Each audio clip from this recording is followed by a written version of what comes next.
Oh my goodness, what an emotional roller coaster this looking for a house is. We've got just over 2 weeks. Nothing's really been coming up. We saw a bungalow, what was it, a couple of days ago. A bungalow came up.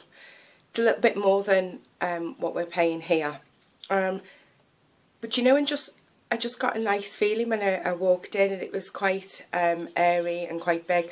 And I personally think a bungalow would be great for my husband because, you know, his mobility isn't always that great, and it'd be nice to see him not having to struggle up the stairs. So inside was nice, you know, it was needed stuff doing. But it was nice. It was nice, and it's in a nice village as well. There isn't a shop or anything like that.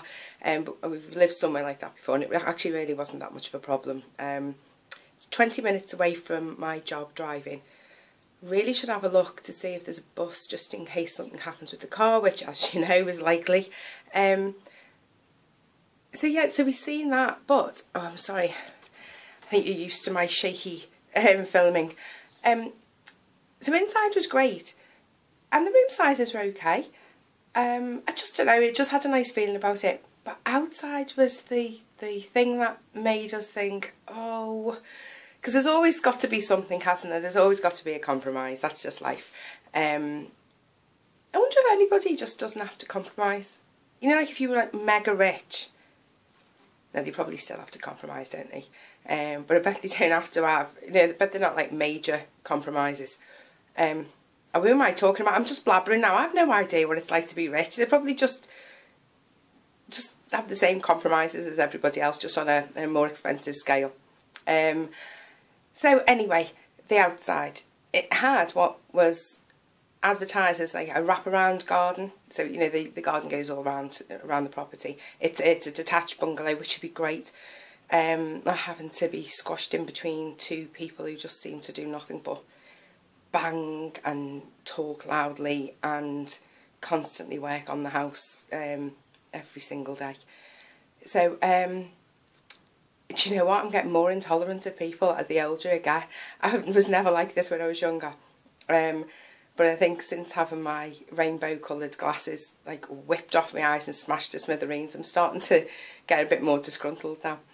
Or is that just age? I don't know. So anyway, the garden. It wasn't so much a garden, it was gravel. And you know like that really big gravel as well. So it was just like, oh, because the baby, because I wouldn't feel safe with him running around. And we've got play equipment already. It's all boxed up. We've had that for years. We had that when John was younger. But weirdest thing, he had his play equipment for about, it was like, you know, like big wooden play equipment with a slide and swing and stuff. And he's had it for about 3 years. He was almost outgrowing it anyway. And then we got a recall letter to say that it was being replaced because it wasn't safe. So they came and took that old one away and replaced it with a new one, which we didn't bother putting up because he was already outgrowing the other one. So we kept hold of it just in case in the future if we ever were able to have our baby. And then we had William, he'll get to use it. So we were hoping he would, but I mean, you'd have to be a complete moron to put climbing equipment on gravel. We also bought him for Christmas not that he's seen it yet, a trampoline, because my stepson absolutely adores his trampoline. He had hours and hours of fun on that. And it's nice, isn't it? But that's got a cage on it, so as long as it's secure on the ground, you know, that should be okay. But anyway, it was just something that we were like thinking, oh no, you know, it's not ideal, is it? It's just thinking, oh, what do you do?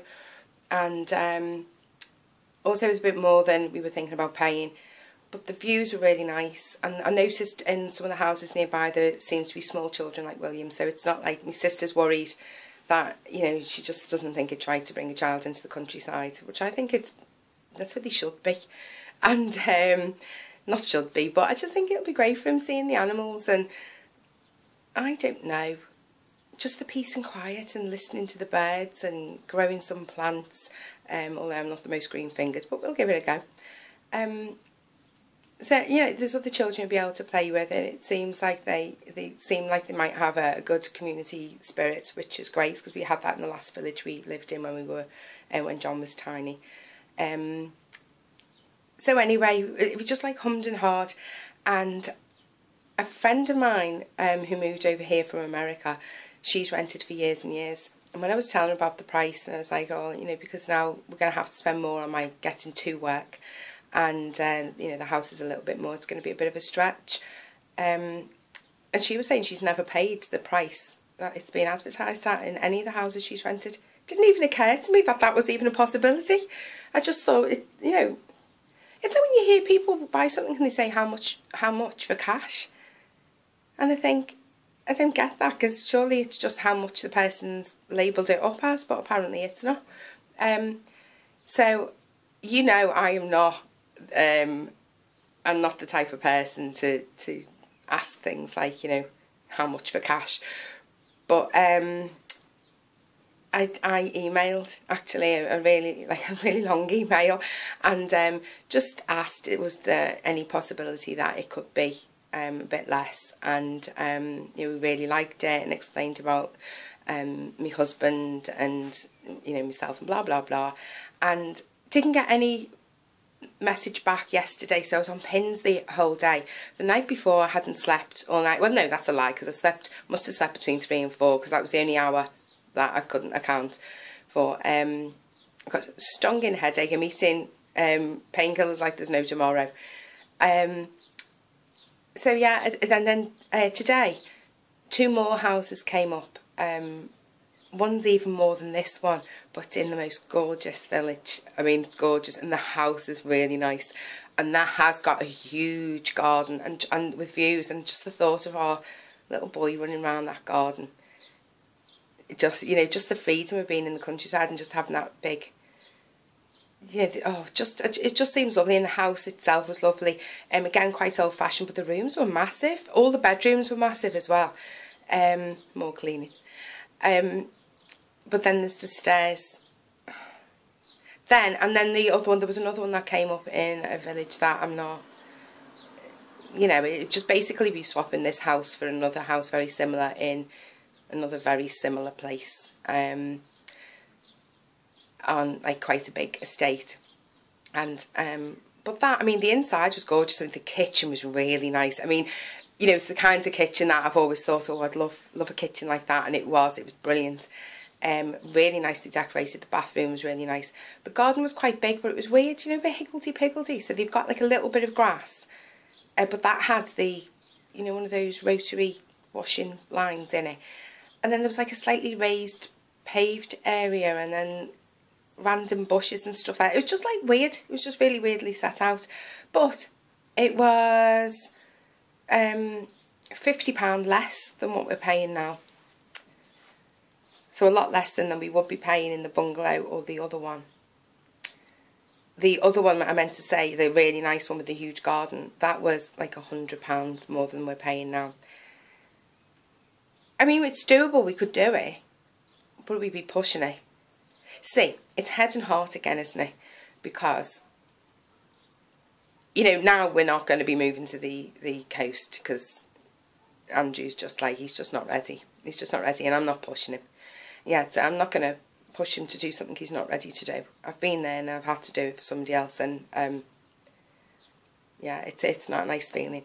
So we'll wait until he's ready. He's promised. He's like, hasn't written it off. He's just not ready right now. He just felt it was too pressurised to do everything so quickly. So, and I get it. It was. I just thought of it as like, this is our opportunity. But to be fair, nothing was coming up anyway. So that heart decision, that went out the window. And now we've got these 3 houses. So it's head is the really deal. No, it's not. Head is the cheaper one that's basically like this, in a place like this. But we'd be saving quite a lot of money. So, you know, that would allow us to have a bit of a safety net if the car did go, and for all the other sensible things that you can list, and to move away. So that would be head, sensible. Then there is heart, which would be the really expensive house. The one that's £100 more than we're paying now. That's just really great and lovely village and beautiful house and amazing garden. Yeah, that would be my next choice. Do you know what? if I can, I should put links into these houses. You can help me house hunt. And oh, you probably don't want to do that, Claude. You really don't want to get sucked that far into my life. It's bad enough, this, really. Although you're choosing to watch it. So yeah, and then the compromise, which also feels a bit hearty, is the bungalow. But anyway, so I'm really not sure. Also, my husband doesn't know about the really nice, expensive house or the sensible house yet, which we're going to view today. Because he was out when those notifications came through, so I'm just got nobody. My head's in a whirl, and I've just got you guys to speak to, so you're getting it all. And yeah, so anyway, then the bungalow agent, he phoned up today to say that he spoke to the farmer who owns the bungalow about reducing the price, and he will reduce it. Not as much as I'd like hoped, but still he was kind enough to do that. I mean, who does that these days? Not really anybody. I can't think of anybody. I'd do it. Andrew wouldn't do it, but I'd do it if I was on my own and there was like no, I'm making Andrew sound awful. He probably would. But I don't know, kindness just feels like it's gone out the window nowadays. But also, I mean, he's got to think of himself, the farmer, because, do you know, he's got to have an income as well, hasn't he? He's not a charity. So I was kind of asking, thinking that he's not going to say yes anyway, and then he did.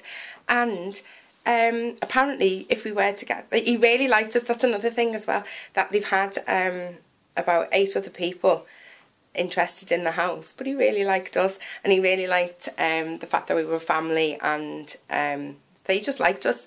And plus we'd be dealing with him, so I suppose he wants to know that he's getting on with somebody, and you know, because if anything goes wrong with the house, we contact him rather than the agent with that house. He said he'd do that. And then stand on baby's toys. Also, there was cracks in the ceiling in the bathroom, because it's like an oldish place, and I, you know, just wasn't sure, being all girly, was it dangerous, because I was thinking of the baby. So I was just asking, was it dangerous? And he just walked in, he went, oh, he said, I didn't realise it was like that. He said, oh, he said, I'll get a man to come and fix that straight away. So he's getting that done. He's talking about, the agent said about cleaning the carpets. The carpets are beige, which are nice, but I don't think that beige isn't that practical, is it? So anyway, so yeah, I didn't think they were that bad. It just needed a clean. And the agent said, oh yeah, no, we'll give it a clean. And he said, oh no, he said, we'll probably rip those out for you and put new ones in. And I was thinking, wow, you're not like any landlords I've come across before. But I just felt really guilty, because it's money, isn't it? And he could save that money. All it needs is a clean. It looked fine to me. There's a few burn holes where the lady who's had it hadn't put the cagey thing, the fire guard around the fire, and they've got a real fire. Nice for Christmas, I think, but I've never had a real fire before. And it's not, like, I've always fancied a log burner, but it's not. It's like completely open. So apart from Christmas, I don't think that will be getting used. Because also as well, even though I tend to feel a cold, I like to be able to adjust the heat, and I don't know how you do that on a real fire. So yeah, I'm not really sure about that. Oh gosh, what was I going to say? Oh yeah, so there's a few holes, but you can put a mat over that anyway, so that doesn't bother me. So I actually was cheeky again, and I said to the estate agent today about the grass situation, and I was saying, you know, do you think he'd mind if we had grass down, because, you know, I was thinking about the baby. And he was saying, he said, I really don't think he'd be bothered what you did. He said he's only had it for about 6 years, and the only reason it's gravel is because it's been down, you know, when he bought it. And he said maybe you should ask him. I said, well, another option might be, I said, you know, I was thinking if he's going to be spending money getting the carpet done, which really only looks like it needs a clean, maybe possibly he could put the money towards grass, or we could go halves on getting the grass done. So he said, oh, he said, that seems like a really good idea. He said, I'll put that to him today. So, and then I was like panicking, saying to him, oh, well, I don't know, because I don't want him to think that we're a pain in the neck, because we're really not. It just feels like because I also asked, for some reason, the doors are panelled, and for some reason they've painted a little bit, like a line round the inner panel. So I asked, could I paint that out? And he was like, yeah, if you want. Anyway, I've got to go, so I'll speak to you later. Bye.